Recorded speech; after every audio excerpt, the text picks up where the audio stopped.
কোরআন কারীম তেলাওয়াত করতেছে, পয়গম্বর লম্বা তেলাওয়াত করতেছে, মধুর সুরে তেলাওয়াত করতেছেন। ওই জাদুঘর নবীজির পাশে দাঁড়িয়ে দাঁড়িয়ে আল্লাহর কালামের তেলাওয়াত গুলো শুনতেছে আর মনে মনে ভাবতেছে মুহাম্মদকে জাদুঘর বলে আখ্যায়িত করবে একটু পরে, আগে তার কোরআনের তেলাওয়াত গুলো আমি শুনে নেই। নবীজি কোরআনের তেলাওয়াত করতেছে, লম্বা তেলাওয়াত করতেছে, তেলাওয়াত করতেছে। এক পর্যায়ে পয়গম্বর কোরআন কারীমের তেলাওয়াত বন্ধ করলো।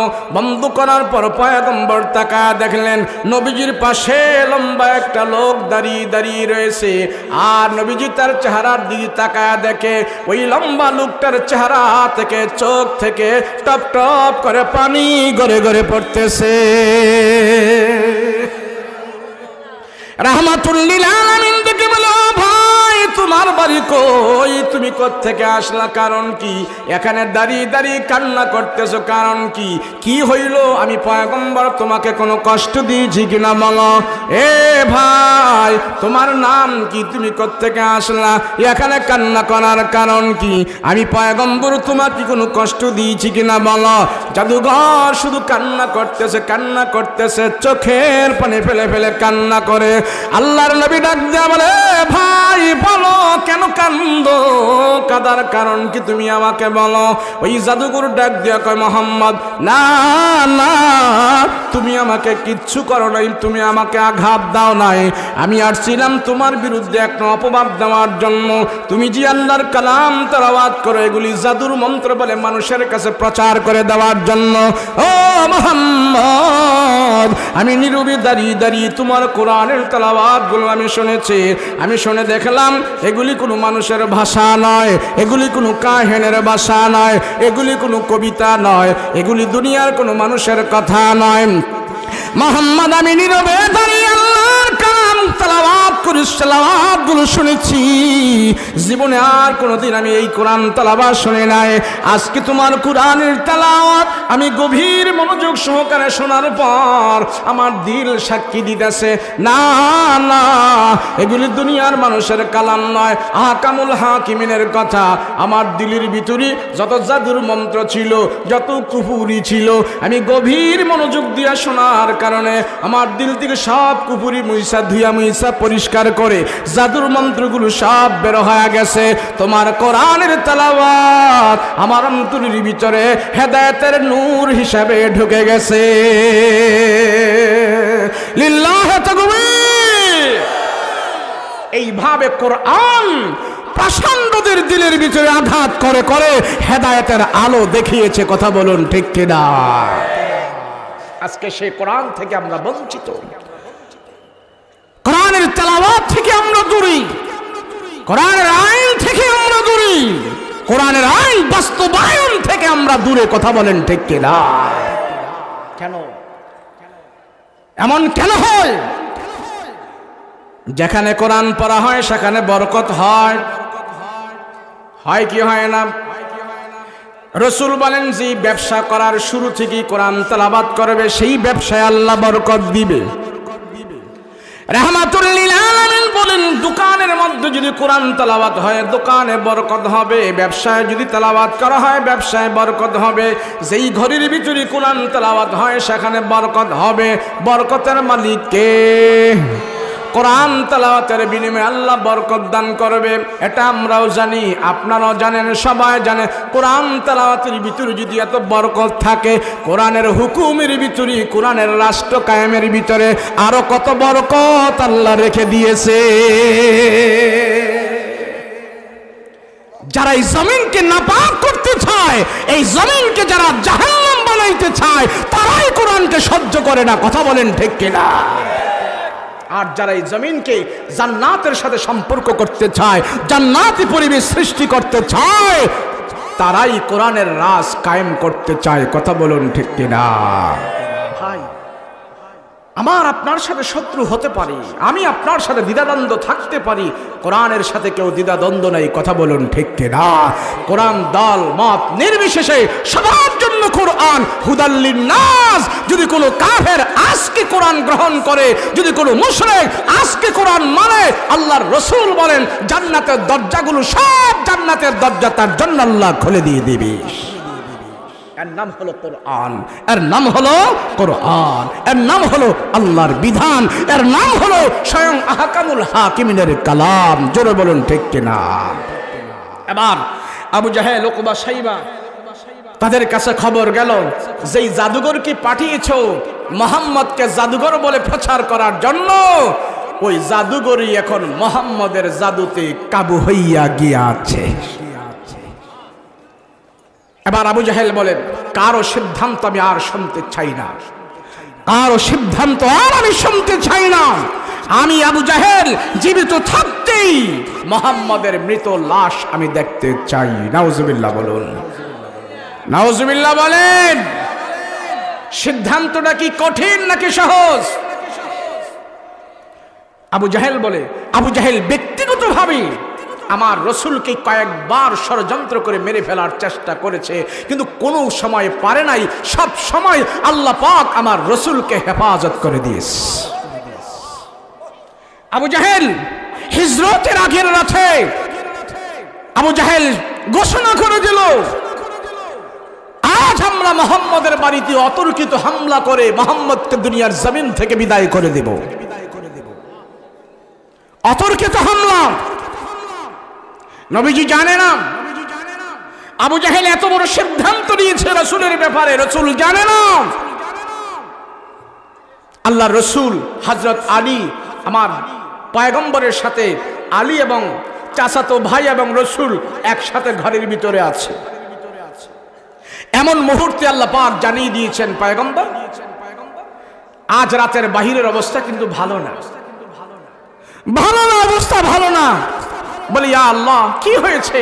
বলে, দেখেন না, যেই মানুষগুলোকে রসুল আপনি দিল ভরে মহব্বত করেন, যেই মানুষগুলোকে আপনি কলিজা ভরে মহব্বত করেন, আপনার বংশের লোকগুলোকে আপনি এত সম্মান করেন, আপনার এই বংশের লোকগুলোকে আপনি এত ভালোবাসেন, এই মক্কার অলিতে গলিতে নগরীর সব মানুষকে আপনি এত ভালোবাসেন, ওই ভালোবাসার মানুষগুলো দেখেন অস্ত্র শস্ত্র নিয়ে আপনার ঘরের চতুর্পার্শ্বে তারা দাঁড়িয়ে আছে, রসুলগো আপনাকে দুনিয়ার জমিন থেকে বিদায় করে দেওয়ার জন্য।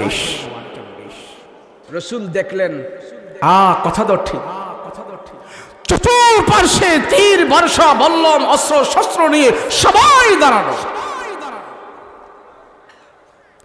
রাত্র বাড়ছে, অন্ধকার বাড়ছে, আশ্রয়ের জঞ্জানানি বাড়ছে। ওদিক দিয়ে আবু জাহেল ঘোষণা দিয়েছে, যার যার ঘরে তীর বর্ষা বল্লম যা আছে সব কিছু নিয়ে তোমরা দাঁড়িয়ে যাও, মুহাম্মদের ঘরের চতুর্পার্শ্বে তোমরা আজকে ঘাও করো, আজ রাতে মুহাম্মদকে দুনিয়ার জমিন থেকে বিদায় করে দিতে হবে। এত আস্তে নাউজুবিল্লাহ কইলেন, এলান হয়ে গেল। আবু জাহেল এলান করলো, সবাই এলান করলো, কেউ ঘরে থাকবি না, সবাই চল। রাসূল পাক সাল্লাল্লাহু আলাইহি ওয়াসাল্লাম যদিও দেখলেন এই অবস্থা, আল্লাহ রসুল বলতেছেন, আল্লাহ এই মানুষগুলোকে আমি কলিজা ভরে মহব্বত করি, এরা আমার রক্তের মানুষ, এরা আমার বংশের মানুষ, আর এই মানুষগুলো আমাকে মেরে ফেলার জন্য আমার দোষ তো একটাই, শুধু তোমার কথা তাদেরকে কেন বললাম? কথা বলেন ঠিক কিনা? আরে আলেম ওলামাদের দুষ্ট একটাই, তারা কোরআনের কথা বলে, সেই জন্যই তারা জঙ্গিবাদ মৌলবাদ। কথা বলো ঠিক কিনা? আল্লাহ আমি করবোটা কি? আল্লাহ এই বিভীষিকাময় পরিস্থিতির ভিতরে আমি করবো কি? আল্লাহ পাক বলেন, হাবিব আপনার কিছু করা লাগবে না, আপনি শুধু একটু হরকত করবেন, আর যা করার সব আমি আল্লাহই যথেষ্ট, আমি আল্লাহ সব করব। রাসূল আপনি একটু হরকত করবেন। কি হরকত? আল্লাহ পাক বলেন, হাবিব আমার আপনি আপনার ঘর থেকে বের হয়ে মক্কার জমিন ছেড়ে আপনি মদিনায় আজ রাতেই পাড়ি জমাইতে হবে।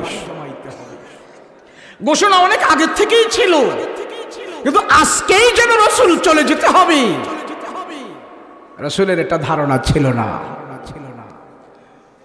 তারা যেরকম অতর্কিতভাবে হামলা করেছে, আল্লাহ সাথে সাথেই সিদ্ধান্ত নিয়েছে মক্কার জমিন ছাড়েন। যখন এই কথা আমার রাসূল শুনলো, এক্ষুনি আপনি মক্কার জমিন ছাড়তে হবে, রাসূল একটু বিচলিত হয়ে গেলেন। আল্লাহ আল্লাহ, এটা তো আমার মাতৃভূমি, এটা তো আমার দেশ, আমি এই দেশকে ভালোবাসি। রাসূল বলেন হুব্বুল ওয়াতন মিনাল ঈমান, মাতৃভূমিকে ভালোবাসা, দেশকে ভালোবাসা ঈমানের অঙ্গ। আলহামদুলিল্লাহ বলুন। যারা রসুল মানে, কোরআন মানে, হাদিস মানে, তারা মাতৃভূমিকে ভালোবাসে। কথা বলুন ঠিক কিনা? এই দেশের মাটির উপরে যদি কেউ চোখ রাঙায়, এই দেশের একটি ধুলি কণা যদি কেউ ছিটকিনে নিতে চায়, ছিঁড়ে নিতে চায়, দখল করতে চায়, সর্বপ্রথমে এই দেশের মাটি রক্ষার জন্য ইমানদারেরা সবার আগে বুক পেতে দিবে। কথা বলেন ঠিক কিনা? কেন? আমার রসুল আমাকে শিখিয়েছে দেশের ভালোবাসা ঈমানের অঙ্গ, দেশের স্বাধীনতাকে ভালোবাসো ঈমানের অঙ্গ। 16 ডিসেম্বর আসে, আমার রসুলের কথা মনে হয় এই দেশ বিজয় হয়েছে। কোন ঈমানদার বিজয়ের অপক্ষে ছিল না, সবাই বিজয়ের পক্ষে ছিল। কথা বলুন ঠিক কিনা? আমরা আপনাদের থেকে ভালোবাসা শিখি না। দেশকে কিভাবে ভালোবাসতে হবে কোনো কাফের থেকে আমরা শিখিনি। দেশের মানুষকে কিভাবে ভালোবাসতে হবে কোনো বেঈমান থেকে আমরা শিখিনি। মহামানব, মহামানুষ, সর্বকালের শ্রেষ্ঠ মুহাম্মদুর রাসূলুল্লাহ সাল্লাল্লাহু আলাইহি ওয়াসাল্লাম আমাদেরকে শিক্ষা দিয়েছেন দেশকে কিভাবে ভালোবাসতে হয়, দেশের মানুষকে কিভাবে ভালোবাসতে হয়। রাসূলুল্লাহর ভালোবাসা দিয়েই এই সমাজের মানুষকে আমরা ভালোবাসতে চাই। কথা বলুন ঠিক কিনা? এবার রাসূল পাক সাল্লাল্লাহু আলাইহি ওয়াসাল্লামকে আল্লাহ বলেন এক্ষণে বের হন। নবীজি কান্নায় ভেঙ্গে পড়ে, আল্লাহ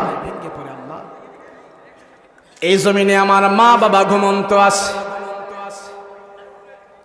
আল্লাহ এই জমিনে আমার বংশধরেরা ঘুমন্ত আছে, আল্লাহ মাঝে মাঝে আমার বাবার কথা মনে হলে বাবার কবরের পাশে আমি চলে যাই, আমার মার কথা মনে হলে মার কবরের পাশে আমি চলে যাই।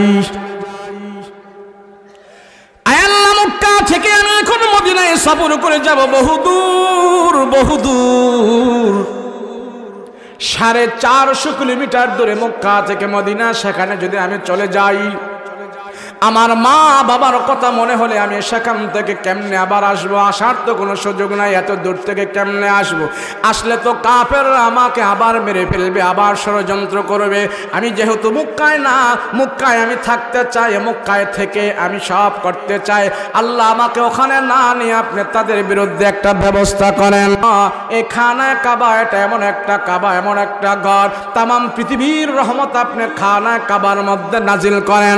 আর সর্বপ্রথম আমি রসুল সেই রহমতের ভাগীদার হই। আল্লাহ খানা কাবা থেকে আপনি আমাকে 450 কিলোমিটার দূরে সরাই দিয়েন না। আল্লাহ অন্য ব্যবস্থা করেন না একটু? আমার নবী রাহমাতুল লিল আলামিন খানায় কাবা, মাতৃভূমি মক্কা ছেড়ে মদিনায় যাবে, পয়গম্বর চায় না। নবীজির মন পথ হচ্ছেন আল্লাহ খানায় কাবা ছেড়ে আমাকে অন্য কোথাও দিয়েন না। আল্লাহ খানায় কাবা এমন একটা কাবা, এমন একটা ঘর, আমি যতক্ষণ পর্যন্ত তাকায় থাকি অতক্ষণ পর্যন্ত আমার দিলের পেরেশানি দূর হয়ে যায়।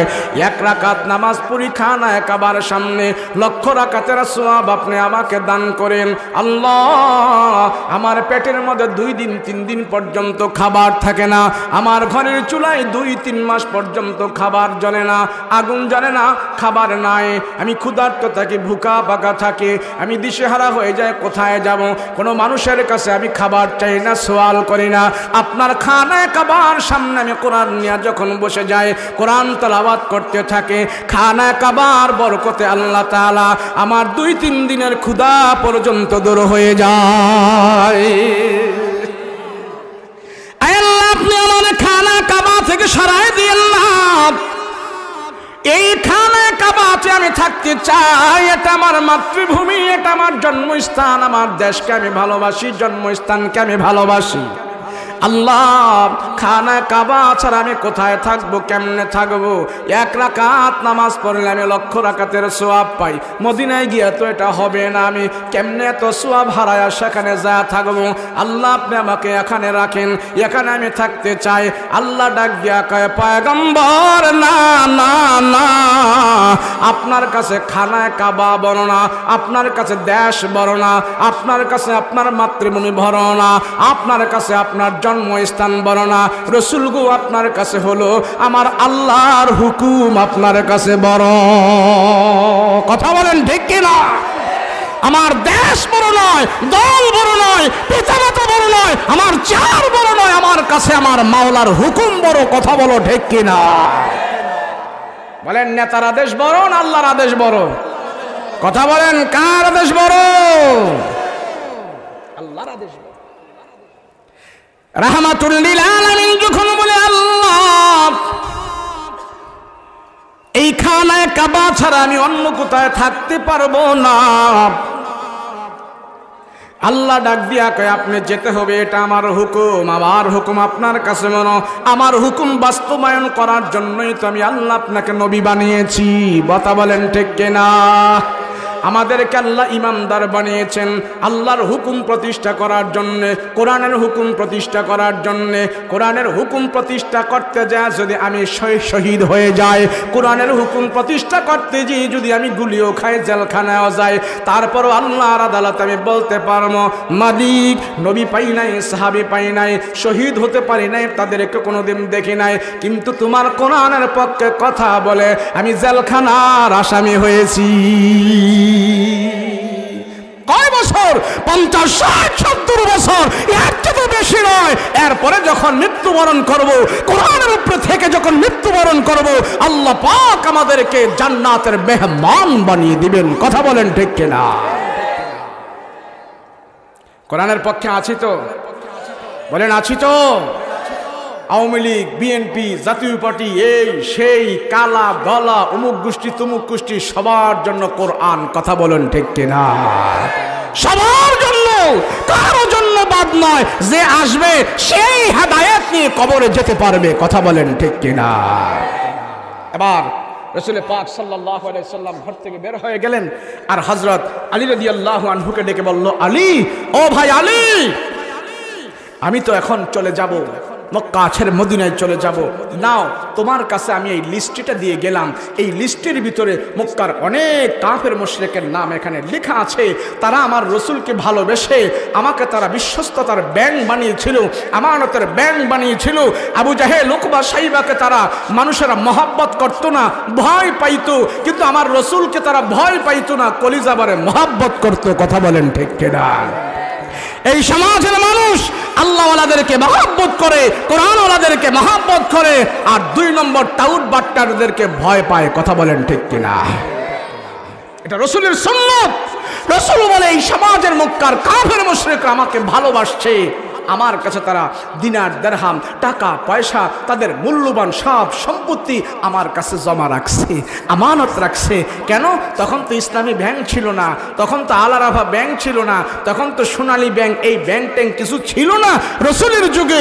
তখন যেই মানুষ, সে বিশ্বস্ত মানুষ ছিল, যেই মানুষ শরীফ, নম্র, ভদ্র ছিল, তারই বিশ্বাস করে তার কাছেই দিনার দিরহাম জমা রাখত। আর সর্বমহলের কাছে, সর্বশ্রেণীর মানুষের কাছে আমার রসুল ছিলেন তখন বিশ্বস্ততার ব্যাংক। কথা বলুন ঠিক কিনা? আবু জাহেল নেতা ছিল ঠিক, কিন্তু তার ভয় পাইতো, 2 টাকা দিয়েও কেউ বিশ্বাস করত। সেজন্য কাফের মুশরিকরা সর্বপ্রথম আমার রসুলকে আল আমিন উপাধি দিয়েছে।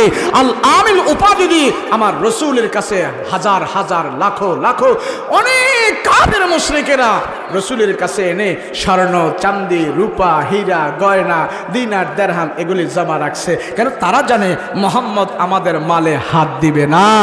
আর আমাদের কাছে যদি কেউ মাল টাল রাখে, নিজের মাল মনে করে এগুলো দিয়ে নাস্তা খাইয়া ফেলি। কথা কোন ঠিক কিনা? এটা আমানতের খেয়ানত। সরকারি কোন সম্পদ আমার কাছে আসে, আমি যদি নিজের মনে করি এটা বিদেশ পাচার করে দেই, আমি যদি এটা নিজের মনে করি আমার ঘর বাড়ি বানিয়ে ফেলি, 18 কোটি মানুষের কাছে জবাবদিহি করতে হবে। কথা বলো ঠিক কিনা?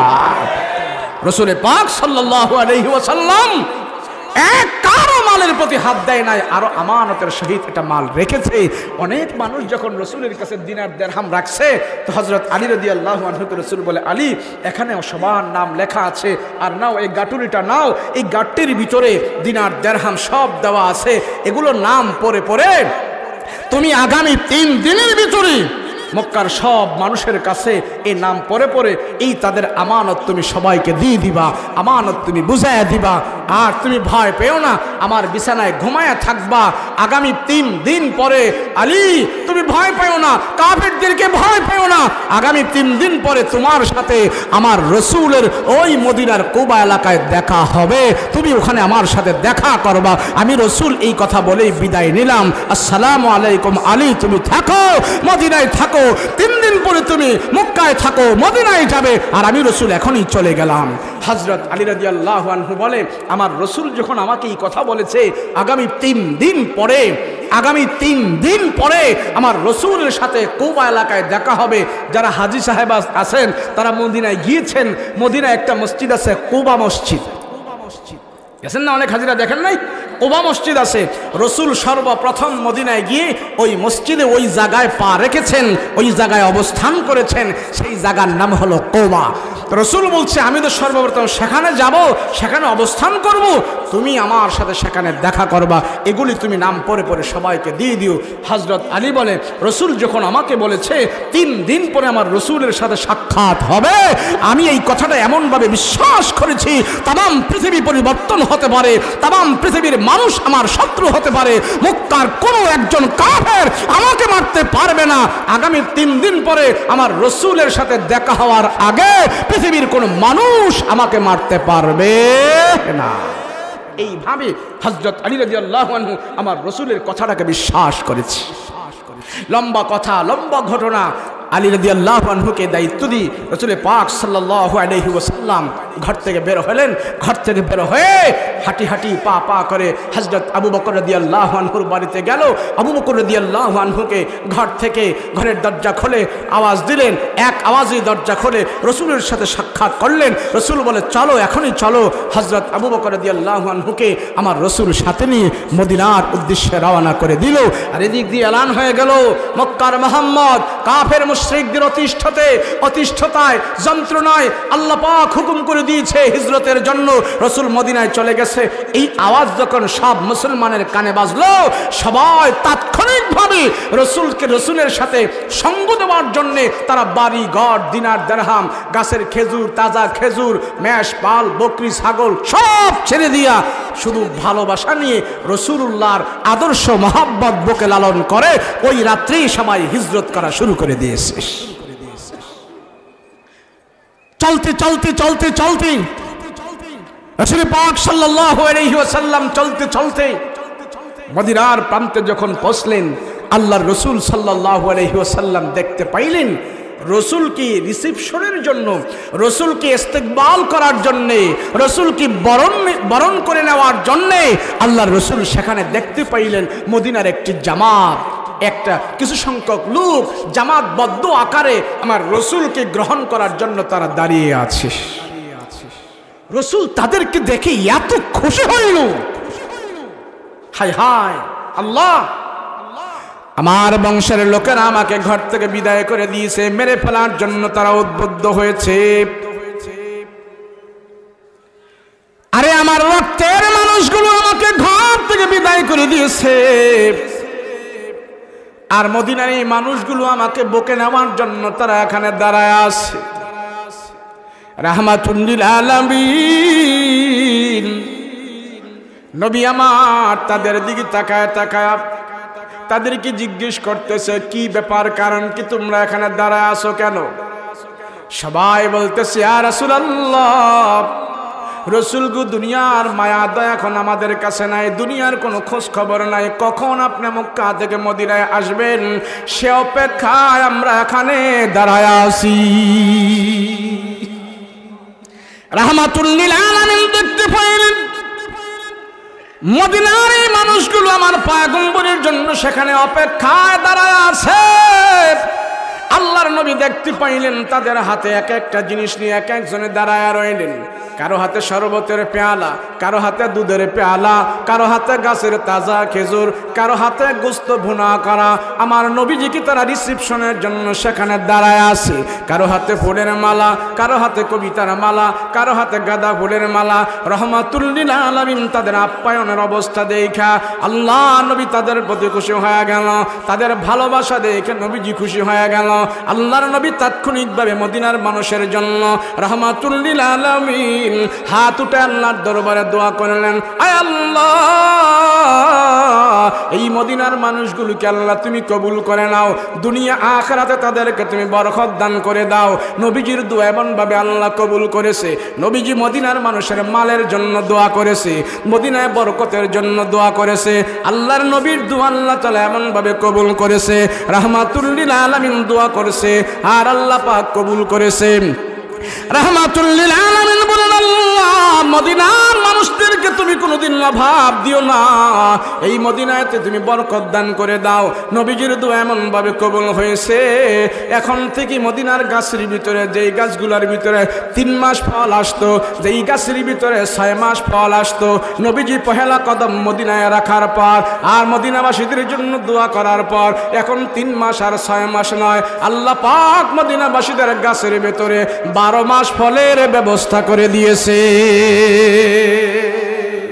আরে চিনলি না কারে তোরা পাঠিয়ে দিলি মক্কা থেকে মদিনায়? চিনলি না রাসূল মদিনায় কদম রেখেছে, সাথে সাথে মদিনার জমিনে আল্লাহ পাক বরকত দান করা শুরু করে দিয়েছে। এক যুবক এসে বলে, ইয়া রাসূলুল্লাহ, ও পয়গম্বর, আপনার জন্য দুধের পেয়ালা নিয়ে দাঁড়ায় আছে, রাসূল গো কখন আপনি আসবেন আর আপনাকে আমি দুধ পান করাবো। নেন। পয়গম্বর যুবকের হাত থেকে দুধের পেয়ালা নিয়ে মুখে টান দিলেন। টান দেওয়ার পর আমার নবীজি মুখের মধ্যে টান দেওয়ার সাথে সাথে দুধের পেয়ালা যুবকের হাতে দিয়া বলে, এ যুবক, মদিনার দুধ এমন কেন? এটা তো পানসা পানসা হয়ে গেছে, একবারে পানির মতো হয়ে গেছে, এটা খাওয়ার উপযুক্ত না। মদিনার দুধ এমন কেন? মক্কার দুধ তো অনেক মিষ্টি। ওই যুবক ডাক দিয়ে বলে, রহমতের নবী, আজ থেকে 4 দিন পর্যন্ত রাসূল গো আপনার অপেক্ষায় আমি এখানে দাঁড়ায় আছি। পয়গম্বর আমার বাবা আপনার জন্য গরম দুধ দিয়ে আমাকে 4 দিন আগে এখানে পাঠায় রাখছি, আর আমার বাবা বলেছে নবীজির দেখার সাথে সাথে তুই দুধ পান করাবি। আজ থেকে 4 দিন ধরে আপনার জন্য দুধ নিয়ে দাঁড়ায় আছি। রহমতের নবী গো, 4 দিন পরে তো দুধ আর খাওয়ার উপযুক্ত থাকে না, 4 দিন পরে তো দুধ আর দুধ থাকে না। ও পয়গম্বর, মদিনায় আসছেন, এখন থেকে আপনার জন্য আমি গরম দুধের ব্যবস্থা করব। আমার এই দুধটা গরম ছিল, আমি কোথাও যাই নাই, পায়খানা প্রস্রাব করতে যাই নাই, কোথাও যাই নাই, ঘুমাই নাই, আপনার জন্য 4 দিন ধরে রাসূল দুধ নিয়ে দাঁড়ায় আসি। ওই 4 দিন পরে তো দুধ আর খাওয়ার উপযুক্ত থাকে না। রাসূল গো আপনাকে আমি প্রাণ ভরে পেট ভরে গরম দুধের ব্যবস্থা করব। রাসূল 4 দিন ধরে আপনার জন্য আমি দুধ নিয়ে দাঁড়িয়ে আছি। রাহমাতুল লিল আলামিন দেখতে পাইলেন এক একজনে এক একটা জিনিস নিয়ে মদিনাবাসীরা পয়গম্বরের ভালোবাসা বুকে নিয়ে সেখানে দাঁড়ায় আছে। আল্লাহর নবী ডাক দেয়া বলে, ও মদিনাবাসীরা, আমি তোমাদের সবাইকে ভালোবাসি, তোমরা আমাকে ভালোবাসো, আল্লাহ পাক তোমাদেরকে বরকত দান করে দিবে। আমি রাসূল তোমাদের জন্য দোয়া করলাম। এক যুবক এসে আমার নবীর হাত ধরে বললেন, ইয়া রাসূলুল্লাহ, ইয়া হাবিবাল্লাহ, ও রহমতের নবী গো, আমার বাবা আমাকে আজকে 4 দিন হয়েছে পাঠিয়েছে।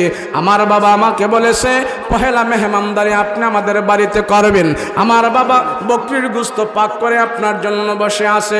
রাসূল গো আপনি না যাওয়া পর্যন্ত আমার বাবা আজকে 4 দিন হইল আমাকে বলেছে নবীজি না আসা পর্যন্ত আমি খাবারের মধ্যে হাত লাগাইব না।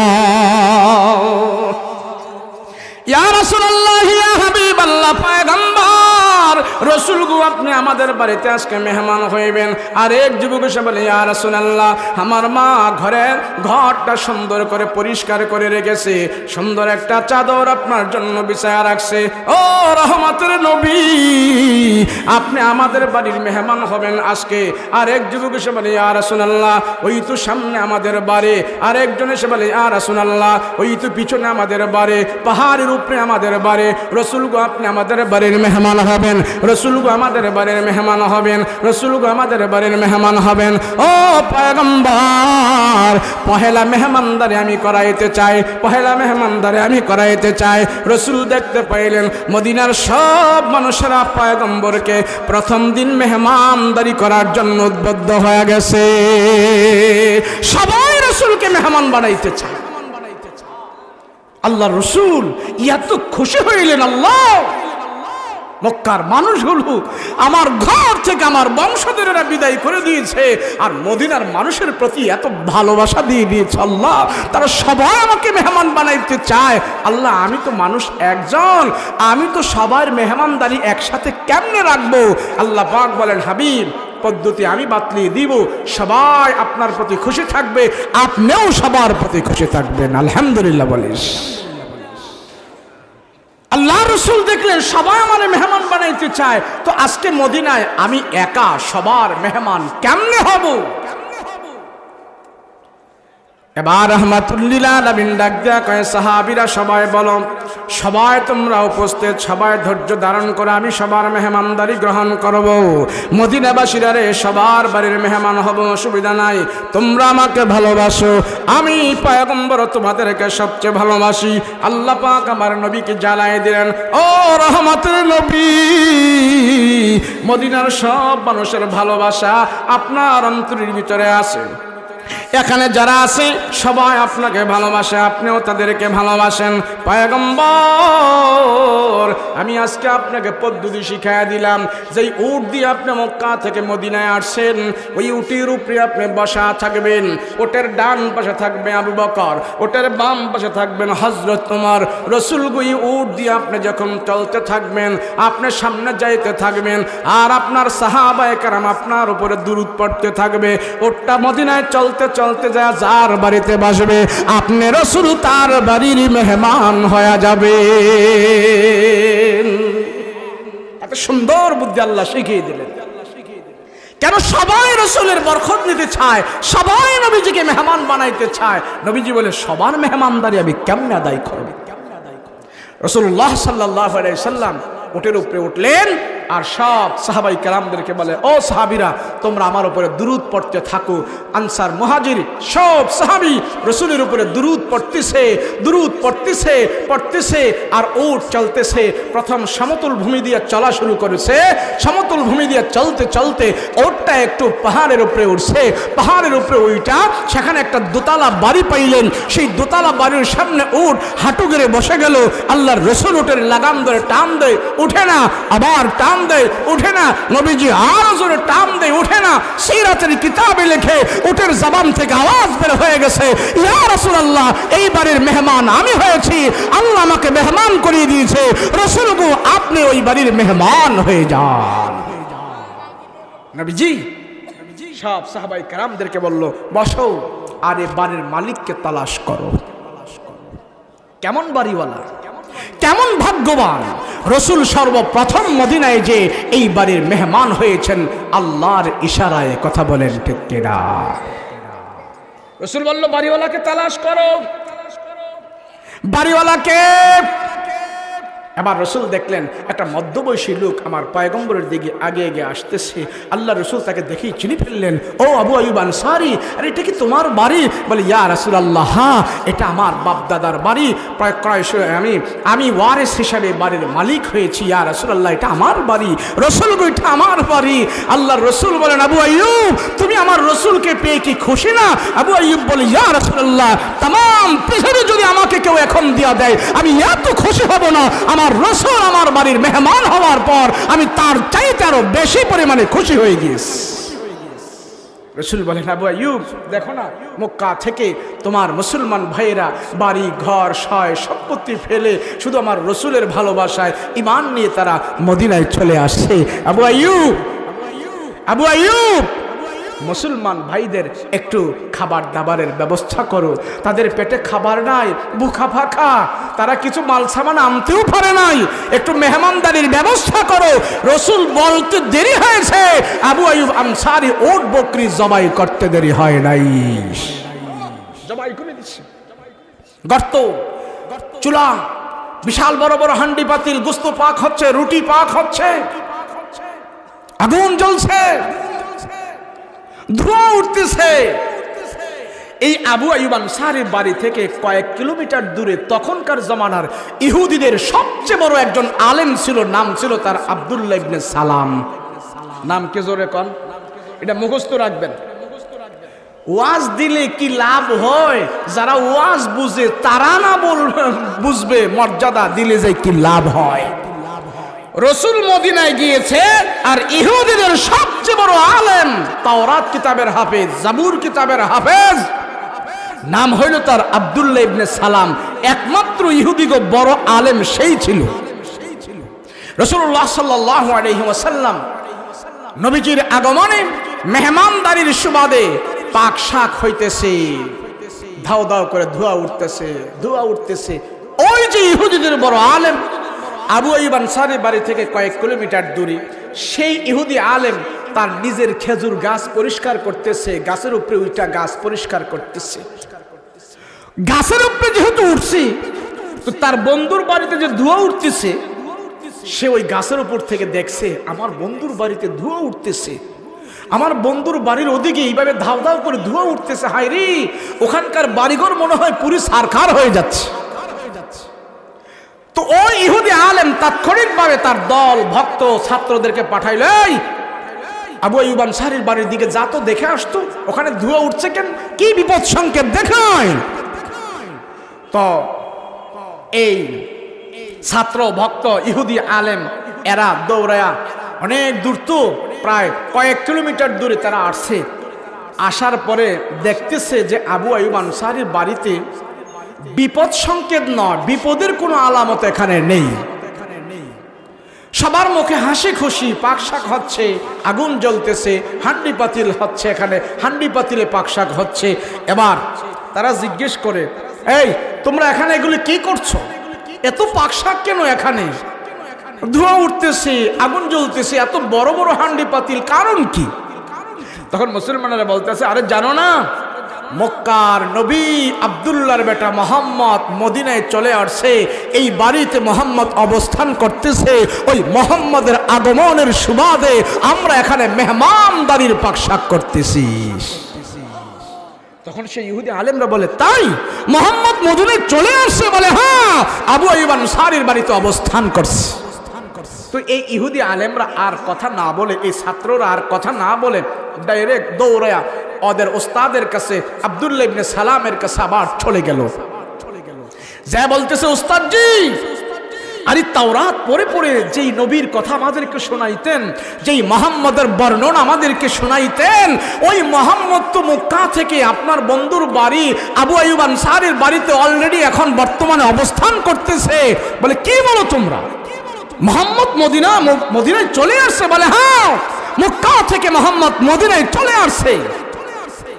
সেই ইহুদি আলেম বলে, তোরা থাক, আমি এক্ষুনি আমার বন্ধুর বাড়িতে যাচ্ছি। আব্দুল্লাহ ইবনে সালাম সে তাওরাতের হাফেজ ছিল, জাবুর কিতাবের হাফেজ ছিল, ইহুদিদের একমাত্র আলেমই ছিল সে। এখন আব্দুল্লাহ ইবনে সালাম যখন শুনছে মুহাম্মদ মদিনায় চলে আসছে, তার বাড়ি থেকে দৌড়াইতে দৌড়াইতে আবু আইয়ুব আনসারীর বাড়িতে হাজির। এসে বলে, বন্ধু, ও বন্ধু, আরে তোমার বাড়িতে দেখি মোহাম্মদ চলে আসছে? বলে হ্যাঁ, আমার নবী আমার বাড়িতে অবস্থান করছে, রসুল রেস্টে আছে। তো এই ইহুদি আলেম বলে, একটু দাও না বন্ধু, তোমার রসুলের সাথে আমি একটু সাক্ষাৎ করব। আবু আইয়ুব আনসারী বলে, সাবধান, তুমি ইহুদি, তুমি নাপাক, তোমাকে আমার রসুলের খবর কে দিয়েছে?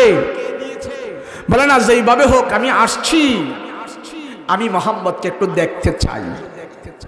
আবু আইয়ুব আনসারী বলে, সাবধান, তোমার সাথে আমার পবিত্র নবীকে আমি দেখা করাইতে পারি না, যাও। এখন ইহুদি আলেম সে তো তাওরাত পড়ে পড়ে রসুলের কথা শুনছে, তাওরাত পড়ে পড়ে রসুলের বর্ণনা সেখানে পেয়েছে, নবীজির একটা বর্ণনা সে যে পেয়েছে, ওখান থেকেই রসুলের প্রতি তার আকর্ষণ লেগে গেছে। সে বলতেছে, দোস্ত, তুমি একটু আমাকে মুহাম্মদের সাথে দেখা করো, না হয় আমি যাব না। আবু আইয়ুব আনসারী বলে, ঠিক আছে, আমি আমার রসুলের কাছে যাই তোমার কথা বলবো, রসুল যদি অনুমতি দেয় তাহলে তুমি আমার পয়গম্বরের সাথে দেখা করতে পারবে, না হয় না। দাঁড়াও এখানে। ইহুদি আলেমকে এখানে দাঁড় করি আবু আইয়ুব আনসারী রাদিয়াল্লাহু আনহু আমার পয়গম্বরের কাছে যা জিজ্ঞেস করে, ইয়া রাসূলুল্লাহ, এই মদিনার ইহুদিদের সবচেয়ে বড় আলেম, যিনি তাওরাত জাবুরের হাফেজ, রসুল আপনার সাথে দেখা করবার চায়। রসুল গো, আপনি কি দেখা করতে দিবেন? সে অনেকক্ষণ ধরে এসেছে, আপনার সাথে দেখা করবে। রসুল বলে, আরে সে আসছে আমার সাথে দেখা করতে, তো অসুবিধা কি? নিয়ে আসুন, আমার সাথে দেখা করো। বলে, আমি তো তাকে দেই নাই আসতে। বলে, কেন? সে তো ইহুদি আলেম, তার একটা সম্মান আছে, মর্যাদা আছে। সে যদি ইহুদি, সে তো আলেম। যাও, আমি রসুল তার সাথে দেখা করব, সেই আলেমকে তুমি আমার সাথে নিয়ে আসো। রসুল ইহুদি আলেমদেরকে তো সম্মান দিয়েছেন, সম্মানী মানুষকে রসুল সম্মান দিয়েছেন। যখন রসুল শুনছেন সে ইহুদি আলেম, তার ভিতরে জাবুর, তাওরাত আছে, রসুল বলেন তাকে নিয়ে আসো, আমি তার সাথে কথা বলবো, মত বিনিময় করবো। নিয়ে আসো, তার একটা সম্মান আছে, মর্যাদা আছে। কিন্তু আমার ধর্মের কোরআনের আলেম, আমার ধর্মের হাদিসের আলেম, আমার কাছে সম্মান নাই, সুযোগ পাইলে বাস মারি। কথা কন ঠিক কিনা? রসুল বলে ইহুদি আলেম, তারে নিয়ে আসো। আবু আইয়ুব আনসারী এসে বলে, আয় দোস্ত, আমার রসুল বলেছে তোমার সাথে আমার নবী দেখা করবে, চলো আমার সাথে। রসুল পাক সাল্লাল্লাহু আলাইহি ওয়াসাল্লামের কাছে ইহুদি আলেম তাকে নিয়ে হাজির করলো আব্দুল্লাহ ইবনে সালামকে। আবু আইয়ুব আনসারী বলল, এই হলেন আমাদের নবী মুহাম্মদুর রাসূলুল্লাহ সাল্লাল্লাহু আলাইহি ওয়াসাল্লাম। এবার আব্দুল্লাহ ইবনে সালাম আমার রসুলের চেহারার দিকে তাকায় রয়েছে, মাথার দিকে তাকায়, কপালে তাকায়, চেহারায় তাকায়, নাকে তাকায়, পেটে তাকায়, এভাবে উপর নিচে সব জায়গায় শুধু তাকায় রয়েছে, দেখতেছে, কোনো কথা বলতেছে না। এক পর্যায়ে আমার রসুলের চেহারার দিকে সেইভাবে টাসকি মেরে তাকায় রয়েছে, ডাইনে বামে সামনে পিছনে কোথাও তাকায় না, শুধু রসুলের চেহারার দিকেই তাকায় রয়েছে, কোনো কথাও বলতেছে না। রসুল বলে, আরে কথা বলো, তুমি কোনো কথা বলছো না, শুধু তাকিয়ে আছো, বলো না। আমার নবী রাহমাতুল্লাহ আলাইহি নবী আমার ডেকে বলে, আব্দুল্লাহ ইবনে সালাম, তুমি আমার সাথে কোনো কথা বলছো না, কারণ কি? শুধু আমার চেহারার দিকে তাকা রইলা, কারণ কি? কারণ কি? বলো বলো। ওই আব্দুল্লাহ ইবনে সালাম শুধু তাকায় রইলেন আমার নবীর চেহারার দিকে। রাসূল এই কথা বলার পর আব্দুল্লাহ ইবনে সালাম ডেকে বলে, ও রহমতের নবী,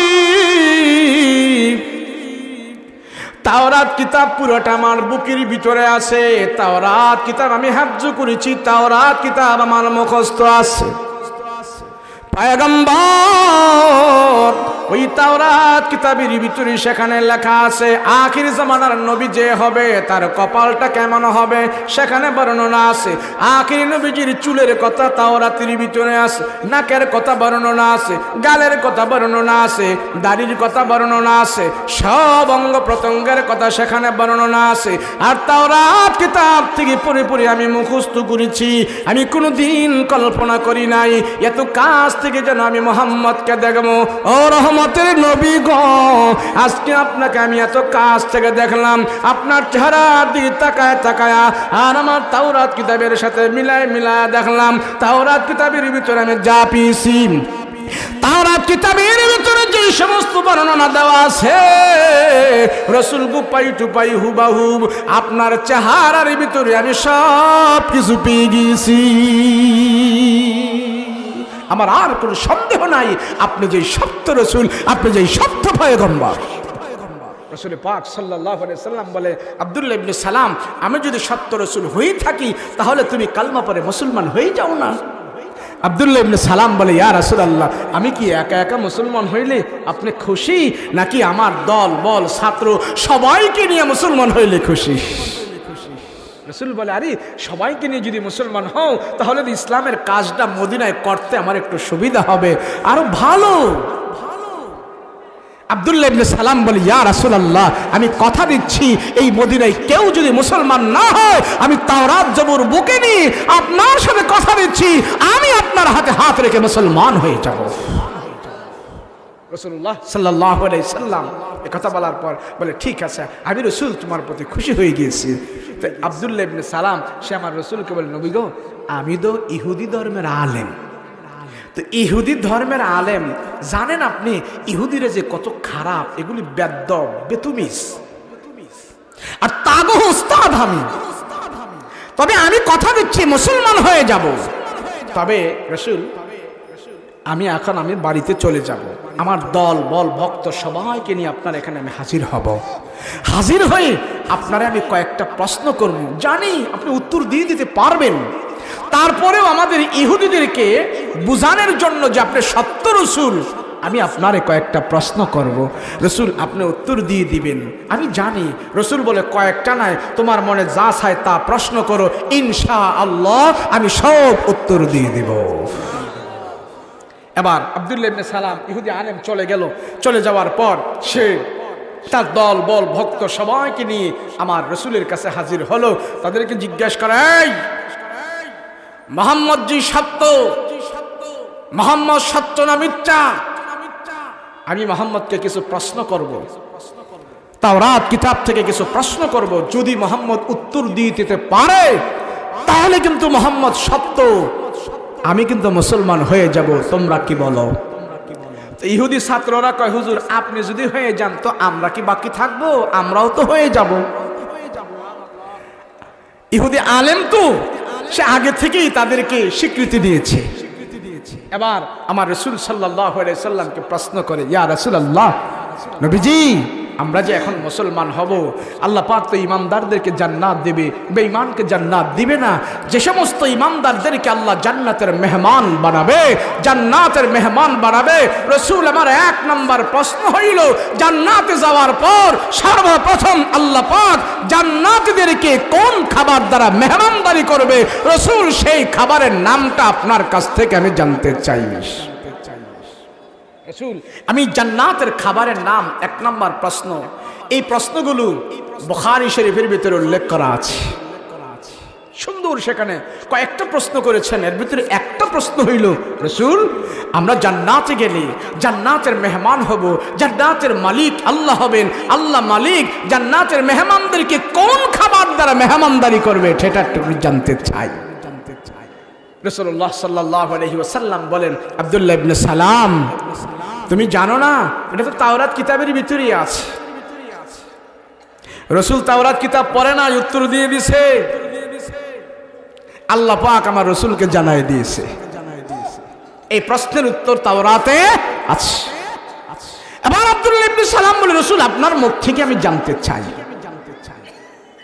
আব্দুল্লাহ ইবনে সালামের প্রশ্নের জবাবে রাসূল বলেন, শোনো, যারা জান্নাতে যাবে সর্বপ্রথম সব জান্নাতীদেরকে আল্লাহ পাক ডেকে বলবে, ও জান্নাতের মেহমানেরা, জান্নাতের মালিক হলাম আমি, তোমরা হলে জান্নাতের মেহমান আর আমি হইলাম মালিক। আমি আল্লাহ মেজবান হয়ে মেহমানদের জন্য সর্বপ্রথম যেই খাবারের আয়োজন করবে, মাছের কলিজা ভুনা করে কাবাব বানিয়ে সব জান্নাতীদের সামনে রেখে আল্লাহ বলবে, ও জান্নাতীরা, তোমরা এই জান্নাতের জন্য অনেক কষ্ট করেছো, আজকের মাছের কলিজা ভুনা করা খাবার আমার আল্লাহর পক্ষ থেকে তোমাদের জন্য মেহমানদারির ব্যবস্থা করে দিয়েছি। তখন আব্দুল্লাহ ইবনে সালাম বলে, ওই তাওরাতের আলেম বলে, সাদ্দাকতা ইয়া রাসূলুল্লাহ, আপনি সত্য বলেছেন, হুবহুব এই কথাটা তাওরাতের ভিতরে লেখা রয়েছে। এখন ইহুদি আলেম তার দলবল বক্তব্য করে জিগায়, কিরে মুহাম্মদ তো সত্য রসুল পাইছি, আমরা সত্য নবী পেয়েছি, আমি আর থাকবো না, আমি আমার রসুলের হাতে হাত রেখে কলমা পড়ে মুসলমান হয়ে যেতে চাই। ওই আব্দুল্লাহ ইবনে সালামের সাথে আরো অনেক লোকেরা এইভাবে হাত দিয়েছি, রসুল মদিনায় তাদেরকে মুসলমান বানিয়ে দিয়েছে। এখন আব্দুল্লাহ ইবনে সালাম মুসলমান তো হইল, মুসলমান হওয়ার পর এখন আব্দুল্লাহ ইবনে সালাম বলে, ইয়া রাসূলুল্লাহ আমি তো ইহুদিদের আলেম ছিলাম, এখন ইহুদিদের ধর্মে আসি, রাসূল গো আপনার কাছ থেকে আমি একটু সুযোগ চাই, রুখসত চাই, মুসলমান তো হইলাম, মুসলমানের কথায় আমি চলবো, এরপর যে রুখসতটা চাই সেটা হচ্ছে আমি তো ইহুদি ধর্মের লোক ছিলাম, এখন মুসলমানে চলে আসছে, আপনার কাছ থেকে একটু অনুমতি, সেটা হলো ইহুদি থাকা অবস্থায় ওটের গোস্ত খাইতাম, দুধ খাইতাম না, ওটের চর্বি খাইতাম না, তবে আমি এখন ইহুদি মুসলমান হয়েছি, মুসলমানের রেওয়াজে চলবো, এই সুযোগটা আমাকে দিবেন, আমি এখনো ওটের গোস্ত খাবো, দুধ খাবো না, চর্বি খাবো না, কেননা ইসলাম ধর্মে এগুলি খাওয়া যায়। আর আমি ইসলামের সব মানবো, এই রেওয়াজটা একটু মেনে চলতে চাই, তাহলে ইহুদিরাও একটু খুশি থাকবে। মুসলমান তো হয়েই গেছি, মুসলমানেরা খুশি থাকবে, তাহলে দুই দলকে মিলাইয়া চলতে একটু সুবিধা হবে। কথা বলেন, এমন সুবিধার মুসলমান আছে না? না নাই। দরগায়ও আছে, দুর্গায়ও আছে, মন্দিরেও আছে, মাজারেও আছে, সোদেও আছে, ঘুষেও আছে, শুক্রবারে পহেলা কাতারেও আছে। কথা কোন ঠিক কিনা? আব্দুল্লাহ ইবনে সালাম বলে, ইয়া রাসূলুল্লাহ, এমন একটা সুযোগ যদি আমাকে দেন তাহলে আমার চলতে ফিরতে একটু সুবিধা হবে। রাসূল বলে, তুমি যেই ধর্মের ভিতরে প্রবেশ করেছো সেই ধর্মের মালিক আমি না, মালিক হলেন কে? যারা বলেন মালিক হে। রাসূল বলে, আমি তোমাকে এই রুখসত দিতে পারবো না, যদি আল্লাহ তোমার এই রুখসত দেয় তাহলে আমার কোনো অসুবিধা নাই, তোমার এই কথাটা আমি আল্লাহর উপরে হাওলা করে দিয়েছি। রাসূল তাদেরকে নিয়ে বসে আছে, আল্লাহর পক্ষ থেকে এই সুযোগ কি আব্দুল্লাহ ইবনে সালাম পাবে কি পাবে না? কোরআনের একখানা আয়াত জিবরাইল আমিনকে দিয়ে আল্লাহ পাক ওই মজলিসেই নাজিল করে দিয়েছে। কি আয়াতটা কি? ইয়া আইয়ুহাল্লাযীনা আমানু দুখুলু ফিস সিলমি কাফা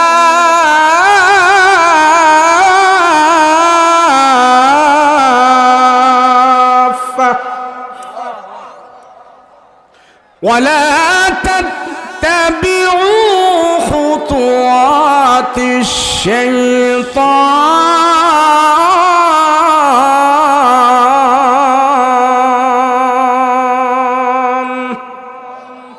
এই আয়াত নাজিল হয়ে গেছে।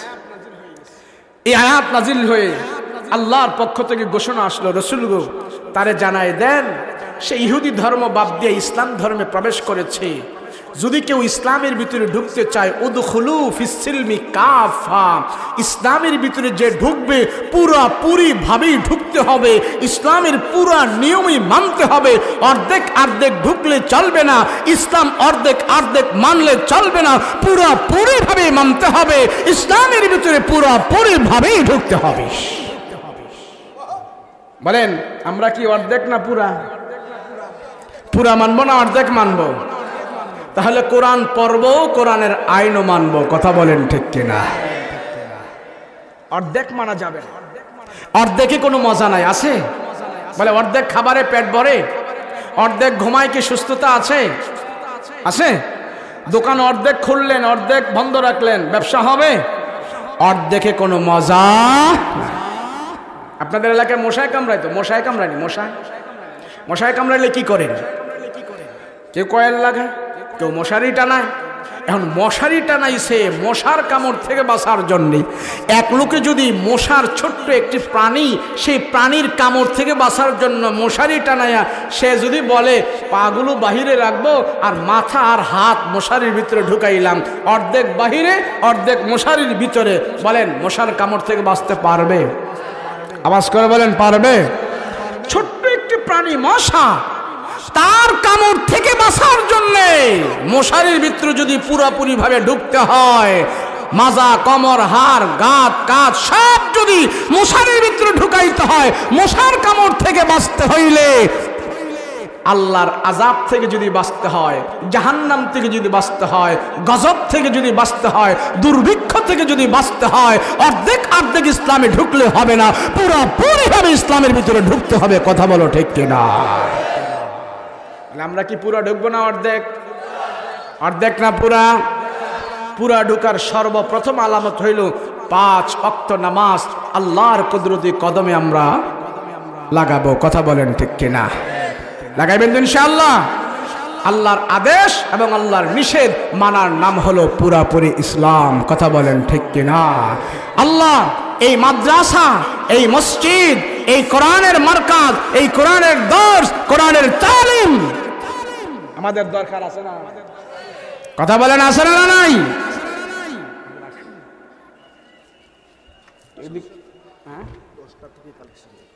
দশটা থেকে মাশাআল্লাহ মাশাআল্লাহ।